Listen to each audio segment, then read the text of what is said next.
Cristiano Ronaldo, vai embora Cristiano Ronaldo, mete, bateu, golo. Balotelli, Aguero! Posse de bola para Portugal, vai Éder, chuta!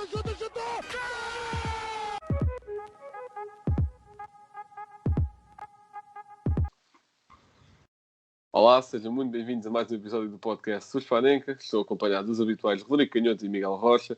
E hoje vamos falar sobre a campanha da nossa seleção sub-21 no Europeu. E neste momento está na final. Estamos a gravar esta primeira parte do episódio no sábado, antes do domingo em que se vai jogar a final. E fiz isso mal para o meu lado.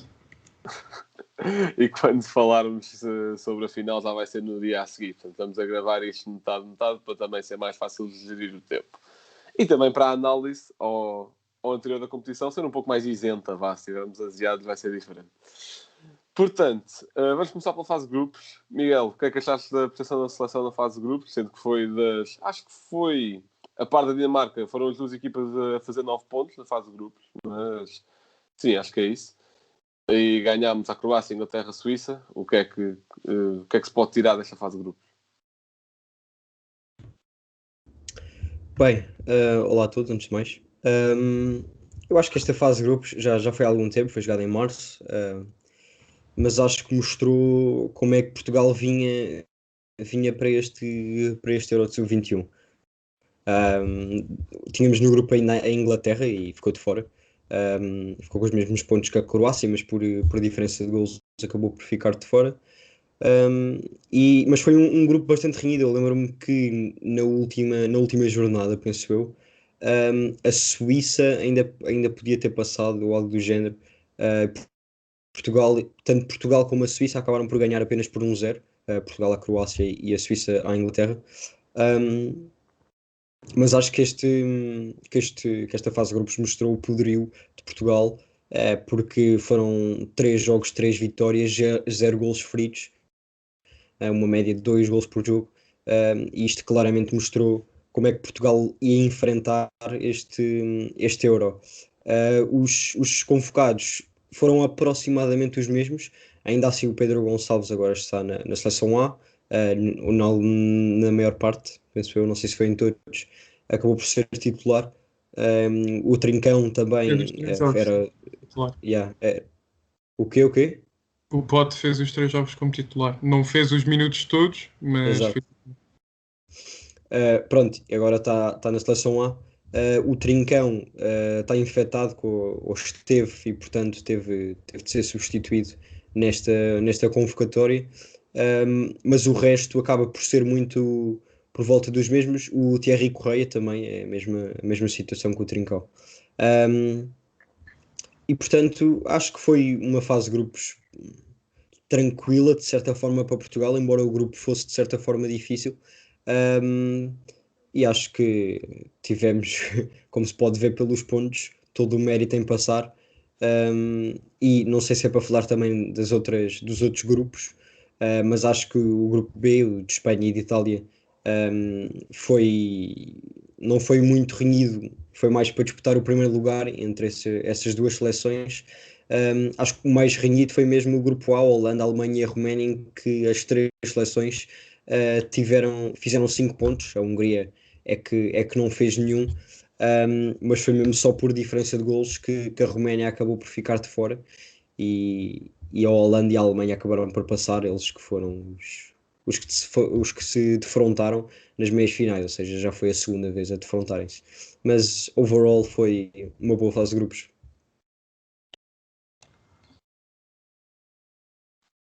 Exatamente, e tu disseste bem, Portugal, ao fazer 9 pontos, acho que não há aqui discussão nenhuma sobre o mérito de passar ou não, e acabou, e agora estamos na final. Óbvio que isso não tem nada a ver com a fase de grupos, mas é um processo contínuo que vem desde aí. Passasse a fase de grupos, não... Pois não... é isso. Faz sentido. Aquelas análises ao pormenor. Rodrigo, o que é que tens a dizer sobre esta fase de grupos? Desde já ao lado de todos, e partilho da mesma ideia do Rocha, que passámos com todo o mérito, claramente. Queria só aqui fazer uma comparação entre o plantel de Portugal, na altura, quando jogámos contra a Inglaterra, e vencemos com um gol do Dani Mota. Não é Dani da Mota, é Dani Mota, para ficar aqui esclarecido. Ele que está a calar muita gente, inclusivamente a mim, neste Euro. e pode vir para o Benfica à vontade, tira o Léo Sepovic, faz ali, quer dizer, mais um avançado, mas pronto, vem. Eu, se não me engano, ele também passou pela formação do Benfica, mas pronto. Continuando, mas comparando aqui os plantéis, Diogo Costa e Ramsdale, temos um guarda-redes que é suplente no Porto, mas tem vindo a mostrar toda a sua qualidade neste Euro. Temos Ramsdale, que foi titular na desastrosa equipa do Sheffield, portanto, é ela por ela. Temos Thierry Correia contra Tanganga. Acho que o Thierry fica mais à frente em termos ofensivos, mas Tanganga em termos ofensivos é claramente melhor. Diogo Leite, Diogo Queiroz contra Godfrey e Higuaín. Este último eu não conheço o Godfrey, que é do Everton, e que até ele fez 31 jogos esta época no Everton, tem 23 anos, era mais um daqueles que podia E até esteve nos indicados para a convocatória da seleção lá, de Inglaterra. Sim. Exatamente, portanto, creio que o Godfrey esteja acima de Diogo Leite, Diogo Queiroz acima de Gui. Para mim, Diogo Queiroz é claramente o pilar da defesa. É verdade que, dando aqui um salto cronológico, o Diogo Leite fez um grande jogo contra a Espanha, mas para mim o Diogo Queiroz tem sido o principal pilar lá atrás. Depois, Dalot e Sessegnon, mesma questão, Thierry e Tanganga, mas ao contrário, ou seja, Dalot defende melhor que Sessegnon ataca mais, também por ser um extremo de raiz. Florentino contra Tom Davies. Florentino teve mal, não teve bem neste jogo, foi substituído inclusivamente ao minuto 46, ele e o Jetson, para entrar o Bragança e o Trincão, e o Trincão que até marcou depois de penalti, portanto Tom Davies foi superior. Vitinha contra o Oliver Skip. O Vitinha, que para mim está a ser o melhor jogador de Portugal neste Euro Sub-21, ou seja, é superior. O Vitinho foi titular no Wolverhampton, o Skip vai jogando no Tottenham. Fábio Vieira contra Smith Rowe. Acho que o Smith Rowe é melhor, mas também foi substituído logo ao minuto 46. Portanto, há muita qualidade nos dois plantéis. Só para terem noção, Max Aarons não saiu do banco de Inglaterra Sub-21. Depois ainda entraram Gallagher, Curtis Jones, Brewster e Eze. Portanto, muita qualidade neste plantel. Este foi claramente o jogo mais difícil. Começámos com um gol do Dani Mota, mas foi um jogo que dominámos completamente. Fizemos mais passos, quase mais 200 passos que a Inglaterra, passos certos, atenção. Tivemos 57% de posse de bola, é verdade que não quer dizer muita coisa. Fizemos 14 remates, a Inglaterra fez 3. A Inglaterra tira muitas bolas mesmo, a mandar para a frente. A Inglaterra fez 10 alívios, portanto mostrou assim a superioridade de Portugal, que tem sido notória em quase todos os jogos neste Euro, talvez tirando o último contra a Espanha, mas claramente uma passagem justíssima de Portugal, sem espinhas mesmo, sem qualquer gol sofrido, tantos marcados, portanto sem espinhas. E sem espinhas é a mesma expressão certa. Por acaso, foi bem sacado. Bem, a fase de grupos foi algo... Não vou dizer dominador, porque sentimos dificuldades em alguns momentos. Vou pegar já no primeiro jogo contra a Croácia, que vimos contra um bloco muito fechado e que o golo veio muito tarde. Aliás, até foi a própria... Acho que o Fábio Vieira saltou do banco nesse jogo para dar a vitória. Exatamente. E foi o próprio Fábio Vieira, o Bragança, o Francisco Conceição, quando entraram, começaram a desequilibrar um pouco mais as coisas. E depois contra a Inglaterra, o Rodrigo já especificou nisso. Foi muita solidez por parte da seleção portuguesa, aí também já com algumas alterações relativamente ao jogo anterior. Fábio Vieira titular, Dani Mota titular, já ia dizer Dani da Mota. Isto é uma coisa que se entranha. Mas isto foi um jogo seguro, e contra a Suíça 3-0, isto aqui não vou dizer que foi o jogo mais fácil, mas o jogo menos difícil, sendo que começas a ganhar aos 3 minutos e te vês a gerir o resultado praticamente, e vais aumentando, e acho que foi o mais fácil. Portanto, também um pouco em relação ao que o Rodrigo estava a dizer da qualidade de plantel, eu acho que em ambas as convocatórias, tanto para a fase de grupos como para a fase eliminar, não há um jogador que não mereça estar lá. Se há jogadores que mereçam mais, isso é outra questão, e eu acho que sim. Agora, que não mereça estar lá, não acredito. Acho que tem qualidade para estar lá. E agora, se calhar punha um Gonçalo Inácio à mistura, se calhar um Ruben Vinagre à mistura e não levar 4 laterais direitos, se calhar. Mas acho que todos têm qualidade e isso viu-se muito bem nesta fase de grupos.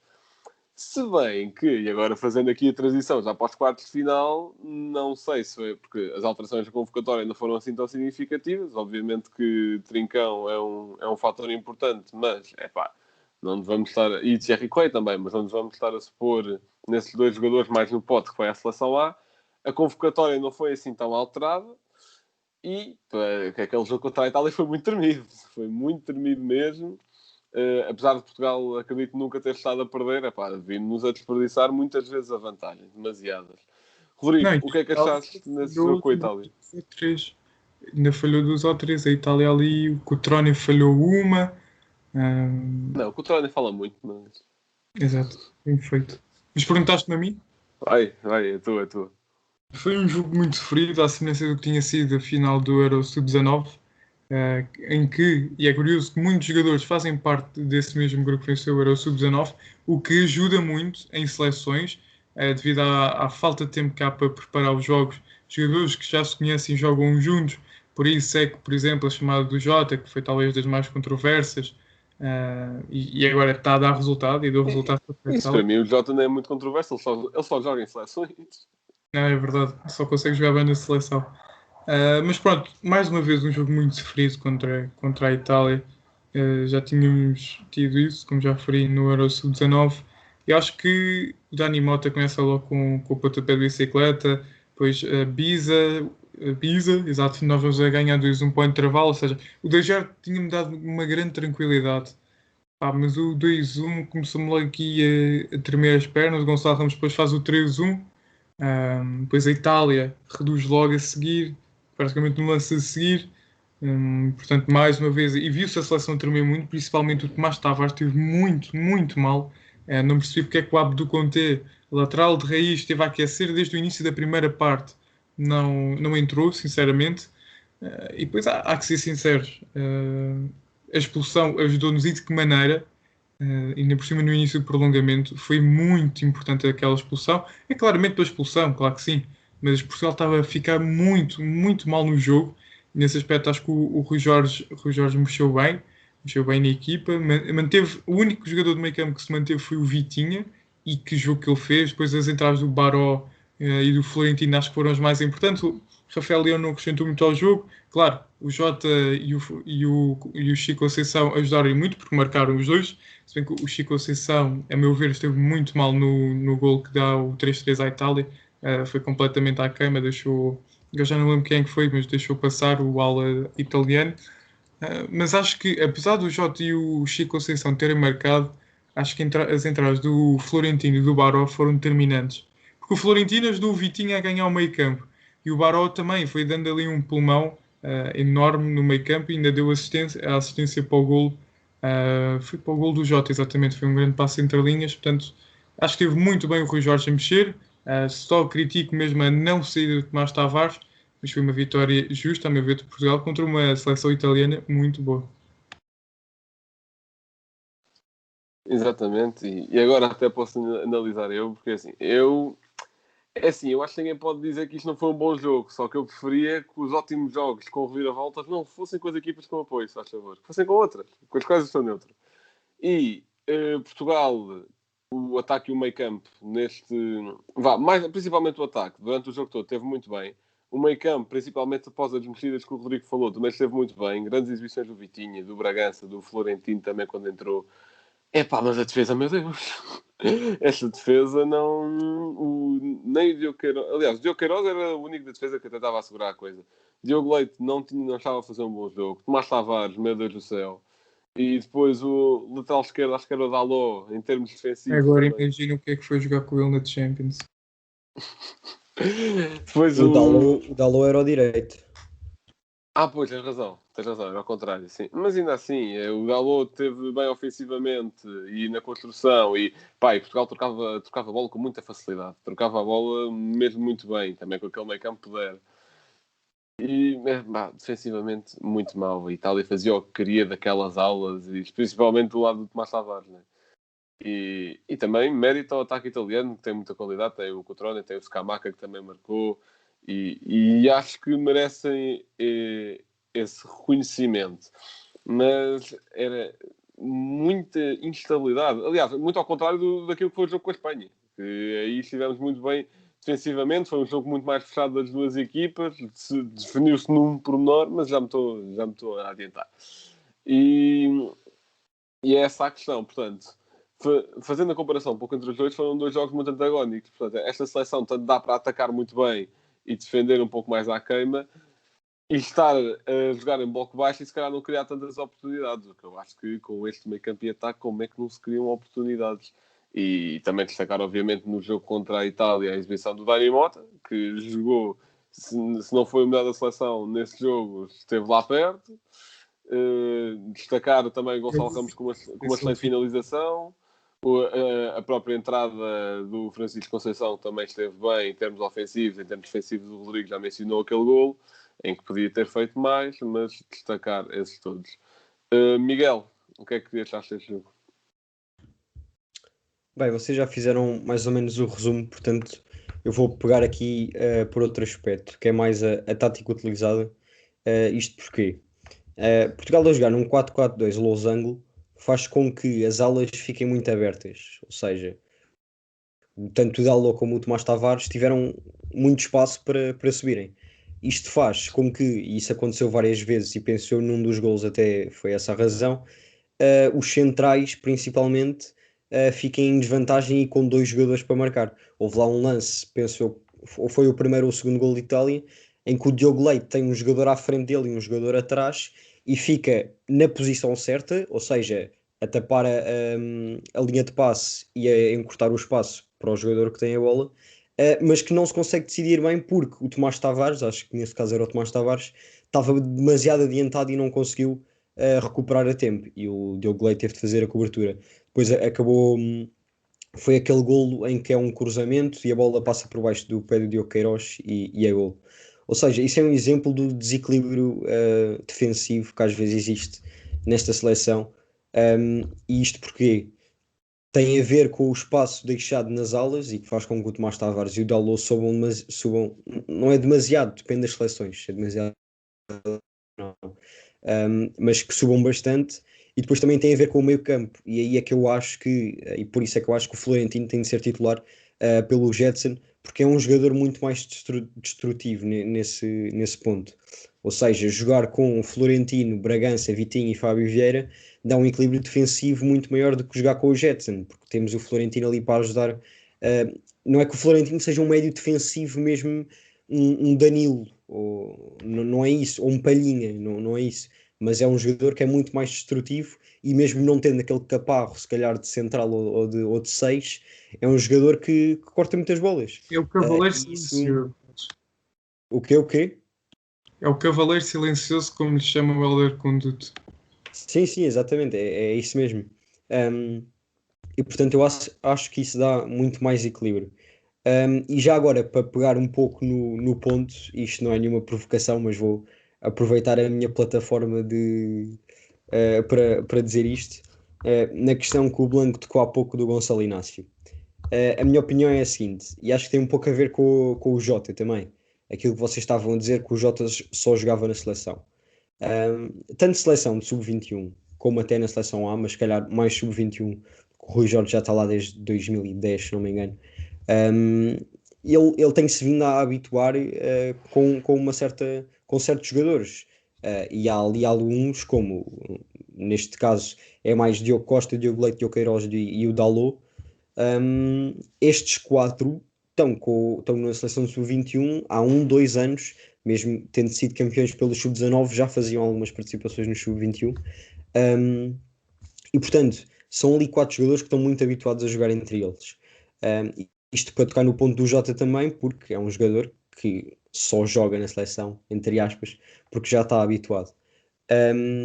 E depois, isto eu vou ligar a primeira abordagem que fiz, a questão defensiva, que é nós não temos um médio defensivo puro, nem temos laterais que sejam muito defensivos.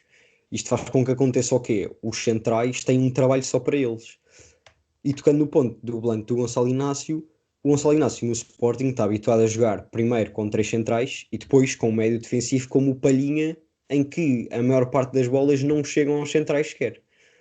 isto, primeiro, Portugal joga com 2 centrais, não com 3. Depois não temos esse tal médio defensivo. Ou seja, primeiro o Queiroz e o Leite estão habituadíssimos a jogar entre si.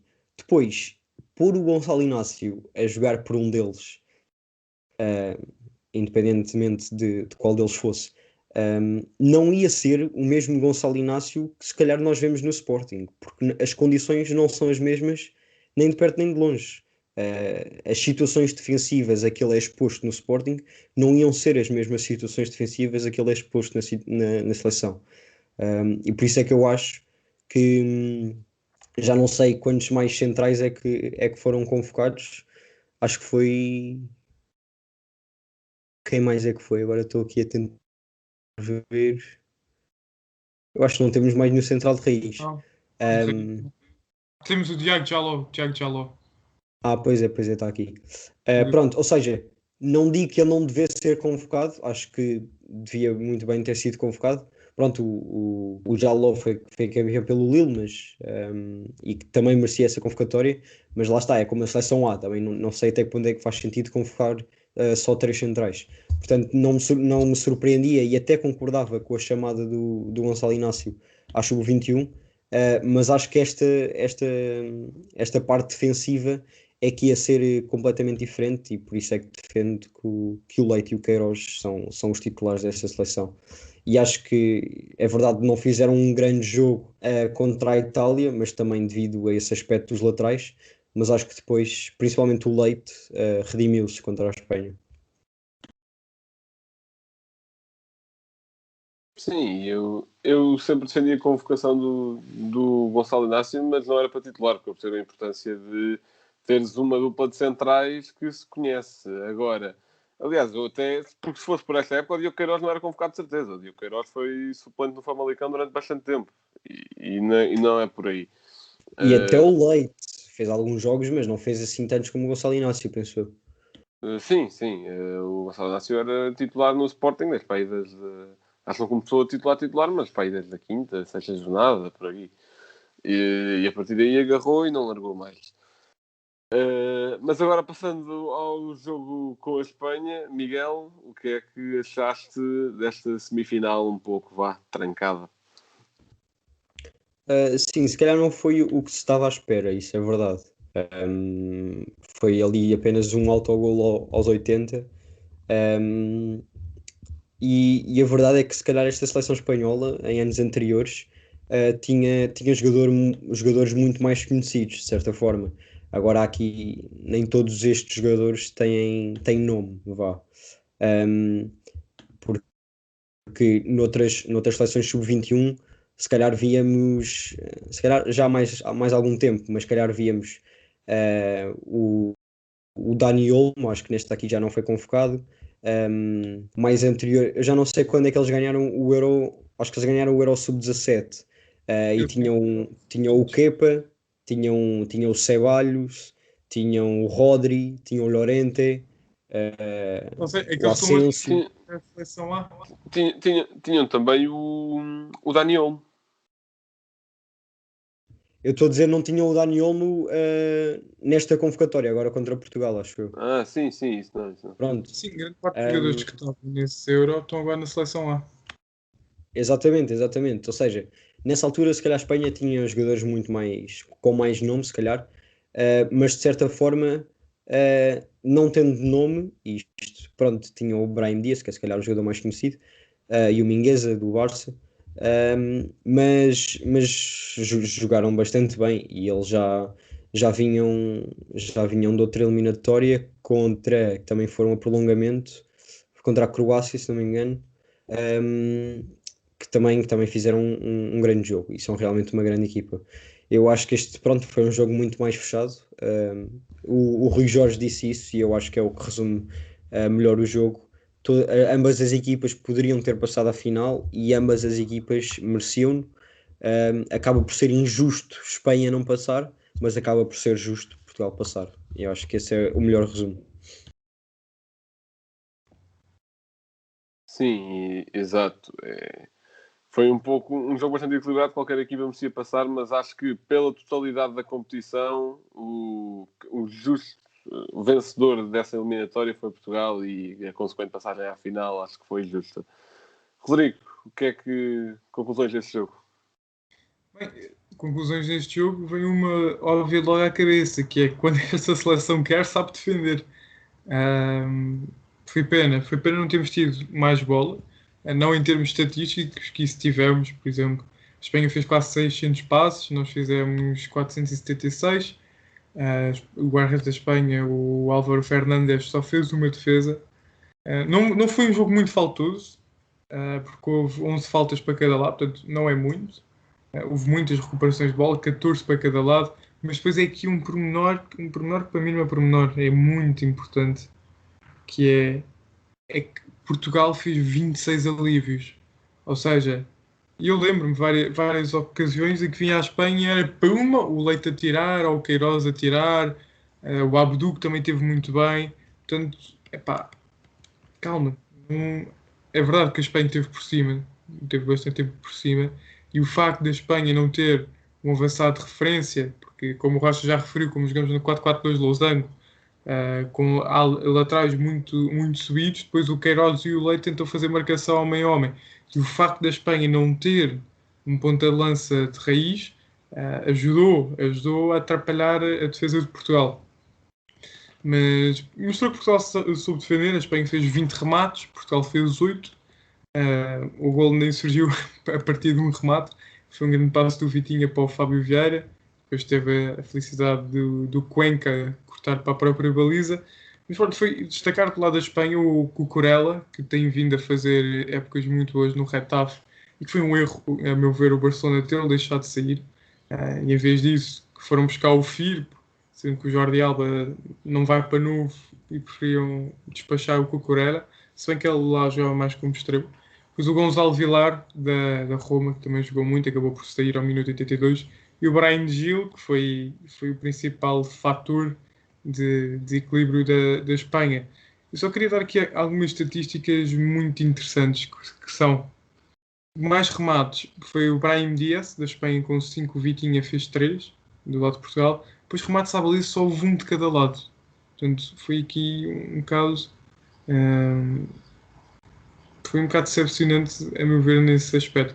Pois, total de cortes, o Oscar Gil fez 3, o lateral do Espanhol, o Jetson fez 5, cortes com sucesso, o Zubimendi da Real Sociedade fez 2, o Jetson fez 2, e aqui vem uma cena, um detalhe muito importante, foi roubos de bola.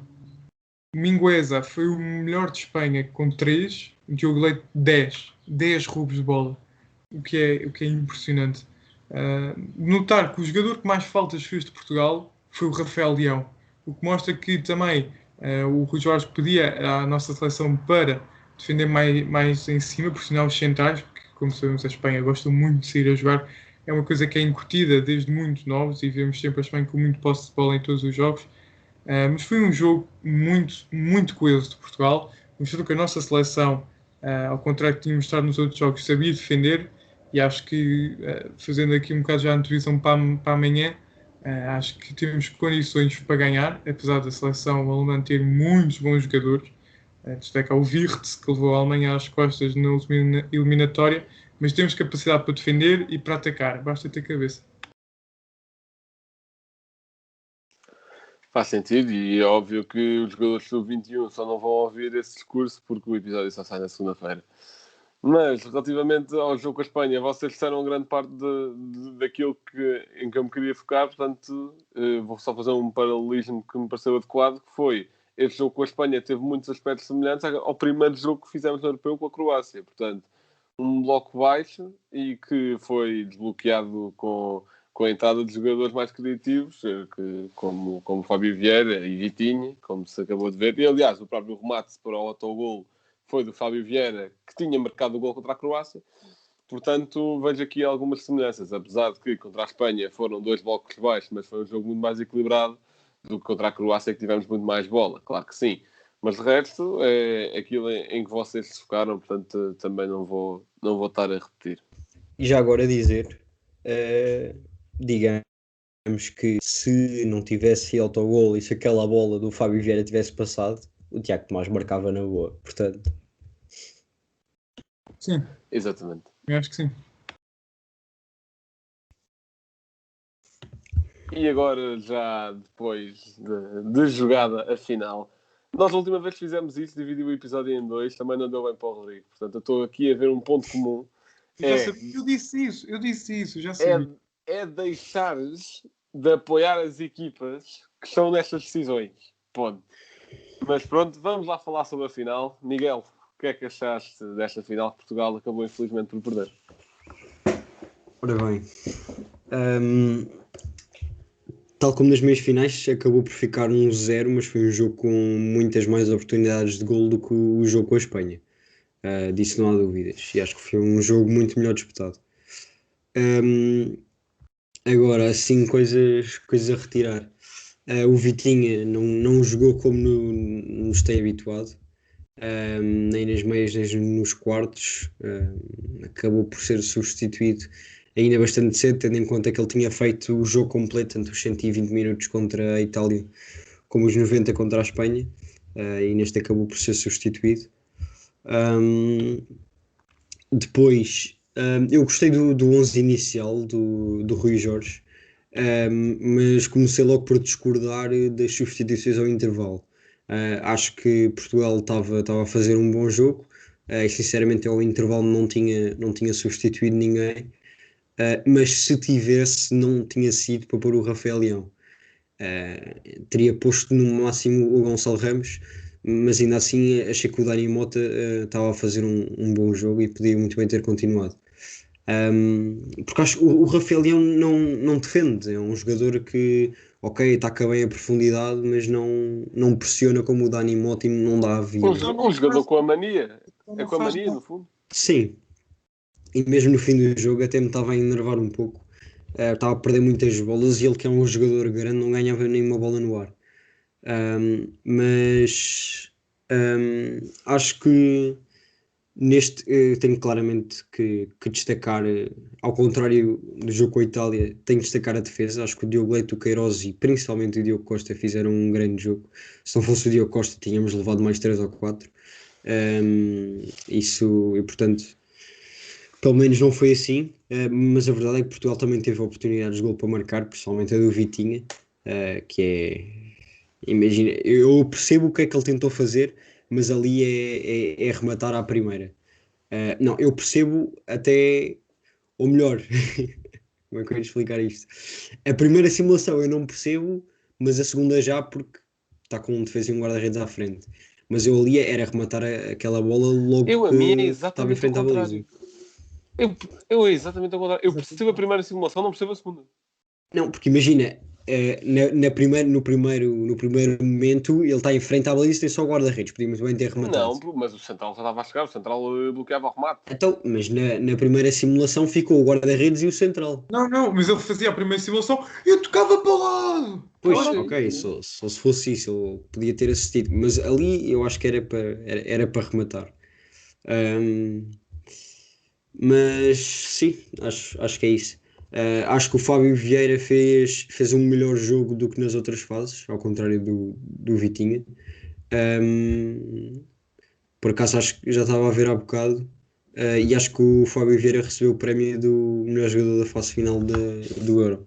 Não tenho certeza. Mas se o Vitinha tivesse feito um bom jogo nesta final, isso, claro, Portugal tivesse ganho, seria muito melhor. E ele teria sido o MVP do Euro. Mas pronto, é mais uma final perdida, já são 3. Lembro-me melhor, obviamente, de 2015, aquele penalti falhado pelo William, mas pronto, é mais um para a história. Aliás, digo que não era só o William, acho que foi o Jogai também. Foi a malta da formação Sporting a falhar os penaltis todos. Curioso que foi a partir desse ano que começámos a ganhar as putas de penaltis todas na equipa A, mas... Enfim, coisas da vida. Rodrigo, o que é que achaste desta final? Como já devem ter reparado, deve ser aquele que ainda está mais de cabeça quente, mais aziado. Porque eu, ao contrário de muitos que não gostam da pausa das seleções, eu gosto imenso. Principalmente quando está Portugal. e mais uma vez, e sabemos que a escola de Abdu Conte e Nuno Tavares é a mesma, a escola Sporting, não sabem meter os apoios como deve ser. O Abdu Conte foi todo trocado ali, agora já não lembro se foi o Baku ou se já tinha. Exato, porque o Baku dá a cinza, portanto o Baku esteve muito bem, ele que foi o lateral titular do Wolfsburg e está num nível altíssimo. Mas o Abdu Conte vai todo torto, vai muito mal, portanto a mostrar que aquele corredor esquerdo, à semelhança do que foi o europeu todo, era claramente o calcanhar daqueles da nossa seleção. Notou-se muito a falta de rendimento do Vitinha neste jogo, esteve muito apagado. Eu aqui discordo do Rocha, não me lembro de ver o Fábio Vieira, viu muito apagado. Eu estive a ver o jogo com companhia e nós estávamos a comentar isso. Queríamos era que, em vez de entrar o Jetson para o lugar do Florentino, que tivessem sido o Florentino e o Fábio Vieira, entrassem era o Baró e o Gonçalo Ramos. Eu aqui vi muitas semelhanças com o Benfica desta época, que foi a perder e rodar a bola entre os centrais, em vez de tentar um passe entre linhas. Viu o cruza-bola, em que era a bola para o Ratão, para o Rafael Leão, desculpem, e ele não conseguia apanhar nenhuma. Eu só queria recordar é que estamos a jogar com cruzamentos contra a Alemanha, que tinha dois centrais com 1,95m, o Baku... E nós estávamos só com um ponta, a certa altura. Exatamente, isso foi outra coisa que eu não percebi. Contra centrais tão físicos, vai tirar o Dani Mota, que era claramente aquilo que aguentava melhor o choque. O Rafael Ratão, outra vez, o Rafael Leão não fez nada, não pressionava, não fez nada o jogo todo. E foi um jogador que me irritou imenso. A prestação dele parecia que não queria ganhar. Francisco Conceição, acho que foi a única alteração em que o Rui Jorge acertou, desequilibrou aí muito. Algumas decisões poderiam ter sido melhores, mas claro, destacar Diogo Costa, Diogo Leite e Diogo Queiroz fortíssimos. Acho que o Diogo Costa merece mais que uma oportunidade a discutir a titularidade com o Marchesino. Acho que isso ficou provado hoje. Se não fosse ele, podíamos ter levado 4 ou 5. Mas pronto, mais uma final perdida, como o Rocha já mencionou. Acho que aqui o treinador tem a sua cota à parte, mas vi os jogadores muito a passo para pressionar. Parecia que estavam a fazer um favor e sinceramente não gostei da atitude de muitos deles, mas pronto, mais uma final perdida. Vamos ver para no próximo europeu se finalmente conseguimos ganhar, apesar de eu achar que esta claramente... Mundial. Exato, Mundial, mas apesar de eu achar que esta foi das melhores gerações que Portugal já teve nesta idade. E que já não vão jogar o próximo. Yeah. Esta final realmente foi uma pena, porque eu tinha muito boas recordações contra a Alemanha sub-21. Agora vou deixar de ter. Bem, em primeiro lugar, destacar que adorei o Rodrigo utilizar aqui palavras de índole sportinguista, chamar ratão ao Rafael Leão, adorei. Mas falando do jogo jogado... Foi devido ao espaço que estive a ver o jogo. Exato. Falando do jogo jogado, é assim, eu achei as entradas do Francisco Conceição e do Jota adequadas. Sim, era isso que se pedia. Mas nós não podemos passar um torneio inteiro a jogar em 4-4-2 para depois as nossas soluções de recurso ser abrir o jogo num sistema que os jogadores não estão habituados. Não pode ser assim. O Rui Jorge fez isso várias vezes ao longo do torneio todo. Ele passava muitas vezes do 4-4-2 de Lausanne para um 4-3-3. Acho que isso eu discordo, até porque o Jota e o Conceição até ajudavam a defender, que estávamos a ter muitas dificuldades. Sim, mas isso era em jogos em que o meio campo estava a funcionar e ligava setores. Hoje, claramente, e que provavelmente estávamos a ganhar. Ou pelo menos não a perder. Sim, com a Itália entrou o Francisco Conceição para marcar mais um, o Jota a mesma coisa. Mas lá está, isso é em jogos em que o meio campo fazia ligação entre setores. O nosso meio campo hoje, que foi a área do campo que nos deu a campanha do europeu toda, foi Fábio Vieira, Vitinha e Bragança. O melhor hoje até foi o Bragança. E, aliás, o melhor hoje, e para mim, do torneio. Mas, o Vitinha mais o Vitinha que o Fábio Vieira. O Fábio Vieira ainda teve alguns momentos, mas o Vitinha é totalmente apagado hoje, um jogador irreconhecível. Ele que foi, para mim, o segundo melhor da seleção na campanha inteira. Muito irreconhecível, e não estou só a falar daquele lance, que para mim também é algo escândalo, mas não é só isso. Relativamente à defesa, foi o que o Rocha já disse, destacar a dupla de centrais, estiveram bastante bem. O guarda-redes também, o Diogo Costa foi um monstro completo à baliza. E não sei o que é que seria se ele não estivesse lá. E depois foi o que o Rodrigo também já falou, é o cruza-bola para quando começamos o jogo com 2 pontas de lança, mas estamos a fazer cruza-bola quando já só temos um, Sendo que isto antes do Gonçalo Ramos, porque mesmo que depois ainda, ou melhor, mesmo a tentar do Gonçalo Ramos, já estamos a fazer isso. Sendo que Para tocar na bola. exato, é isso. Então estamos a jogar com os da bola apenas com um ponta de lança, sendo que esse ponta de lança é o Rafael Leão, que deve ter marcado 2 gols de cabeça na carreira toda desde os 14 anos.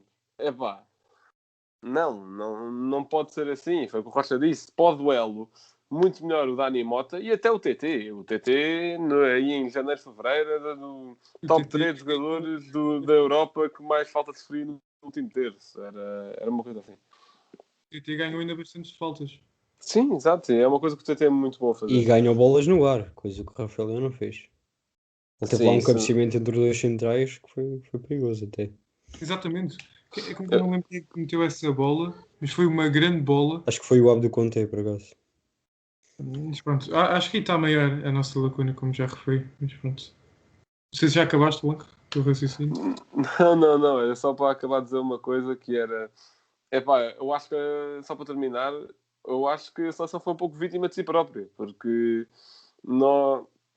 tanto o sistema em si, como também o próprio treinador, devemos muito ao Rui Jorge, já está na seleção sub-21 desde que nasceu, praticamente, foi Sporting, seleção sub-21, e devemos Pentacampeão muito... antes pelo Porto, ok, Blanco? Ok? Desculpa, não ouvi. Pentacampeão antes pelo Porto, ok? Sim, pois. Mas, devemos muito ao Rui Jorge, criou uma geração muito sólida, mas, parece que ele tem algo contra ganhar finais, não sei, não estou a dizer que é culpa dele, totalmente, estou a dizer que parece que é um síndrome que lhe persegue, porque as mesmas gerações que vencem o Europeu Sub-17, o Europeu Sub-19, chegam ao Euro Sub-21 e não ganham, Sendo que a geração, em teoria, é mais completa, não é? Tens maior leque de opções num Euro Sub-21 do que num Euro Sub-17. Isso nem se discute. E se bem que as outras também. E só para terminar, também destacar a exibição do futuro ponta de lança do Sporting no Mecha. E, podias guardar os gols para o Alvalade, não era preciso ser já. Não, ele já se está a habituar a marcar a malta do Porto. Isso é bom. Então pode ser. Mas já agora só dizer também a questão do Vitinha. Eu acho que ele sofreu entre aspas, porque é uma questão de tática, do adversário. Eu acho que ele teve muitos mais jogadores a pressionar e isso também aconteceu com o Wirtz, tal como acho que foram 2 jogadores muito parecidos no jogo, porque ao contrário do resto do Euro não se viram quase nesta final e foram os 2 substituídos relativamente cedo. Uhum. Bem, estamos a chegar ao final de mais um podcast e como sempre o Blanco tem um facto. Bem, o facto de hoje é pouco original, mas é basicamente dizer que a Alemanha passa a ser a terceira equipa com mais títulos no Campeonato da Europa Sub-21. Passa a ser, tem 3, basicamente. E à frente delas estão a Itália e a Espanha empatados com 5 cada uma. E a seguir à Alemanha vem a União Soviética com 2, que está empatada com a Inglaterra e com a Holanda. Outras seleções que ganharam a prova foram a Suécia, a França, a República Checa e a Jugoslávia. Portanto, a União Soviética ganha 2, a Jugoslávia ganha 1, países já não existem e Portugal ainda não ganhou com estas gerações. É basicamente isto. Não queres dar aquele facto que eu te mandei? Qual é que é? Já não me lembro. Mandei-te para o Insta agora. Vai ver. Não, Pelo menos tem piada. deixa-me ver. Não, posso dar, claro. Foi o Pedro. Por acaso foi o Pedro que deu. Olha, do 120, boa. A última derrota de Portugal numa final de Euro de Sub-21 antecedeu a conquista do Euro, ou seja, 2015-2016. É aquele sinal de esperança, não é verdade? Exato. E vamos ver o que é que como é que vai correr o Europeu. Rocha, o teu momento cultural. Bem, antes disso, fazer aqui um disclaimer, porque o que eu disse, fiquei aqui a pensar, estava a dizer certo e não estava, o Rui Jorge não foi pentacampeão, saiu no ano do penta, ou seja, só ganhou os 4 primeiros, só dizer isso primeiro. Bem, parecia que ele se calhar tinha saído mais cedo. E depois, olha, Blanco, tal como tu, acho que também não vou ser muito original. O meu momento cultural acho que vai ser o Colômbia e a Argentina, que é de terça para quarta, exatamente à meia-noite. A Argentina vem do empate, a Colômbia vem de uma vitória e precisa de pontuar para se apurar para o Mundial. O Brasil está em primeiro lugar com 15 pontos, a Argentina está com 11, e depois Colômbia, Uruguai, Paraguai. E com vamos 7. ver como é que se safa o Brasil desta situação toda. Exato. Eles ganharam o último jogo, ali com mais um golinho de penalti de Neymar no fim. Mas sim, vamos ver. E também. Não, o Carlos Queiroz ainda está na Colômbia, não? Não, já saiu. Não. E também já agora, tendo em conta que Luís Dias e Uribe fizeram a última vitória da Colômbia. Rodrigo, quem é que é o teu emplastro? Bem, eu agora vou tentar, sempre falarmos de seleções, trazer alguém de uma seleção. Isto foi um jogador, isto não é emplastro, mas provavelmente não, as pessoas não sabem isto, mas o melhor marcador do Euro Sub-21 2019 foi nada mais, nada menos que Gianluca Waldschmidt, no Euro em que ganhou a Espanha. Gianluca Waldschmidt foi o melhor marcador com 7 golos, mais 3 golos que George Puskás, da Roménia, que chegou às meias finais, perdeu 4-2 com a Alemanha. E pronto, o Gianluca Waldschmidt estava lá metido num europeu que, curiosamente, Portugal não foi, não se conseguiu apurar. Sim, nesse europeu a Roménia jogou muito, também o Agui também ajudava muita coisa. Mas pronto, foi este o episódio sobre a campanha da nossa seleção no Europeu Sub-21. Infelizmente, pronto, morremos na praia, é basicamente isto. Mas melhores coisas virão, tenho a certeza, para todas as seleções. Vibrámos com o Sub-19 há coisa de 2 anos, se não me engano. Acho que foi em 2019. E vamos vibrar com as seleções jovens mais vezes. Relativamente ao nosso projeto, sabem, podem seguir-nos no Insta, Twitter, Facebook, etc. Vamos nos próximos dias seguir conteúdos muito interessantes sobre o europeu, desta vez o europeu dos crescidinhos, né, dos adultos. Já agora Blanco, 2018. Vim aqui ver rápido. Este gajo vai logo verificar as coisas, isso é bom, pá. Não deixa escapar uma. E depois, nas várias plataformas de áudio, Spotify, YouTube, iTunes, todas, já me esqueci de algumas, Google Podcasts, etc. Portanto, espero que tenham gostado e até à próxima.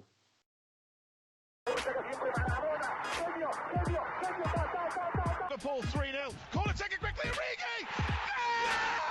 Está isolado Cristiano Ronaldo, vai embora Cristiano Ronaldo, mete, bateu, golo. Balotelli, Aguero! Posse de bola para Portugal, vai Éder, chuta!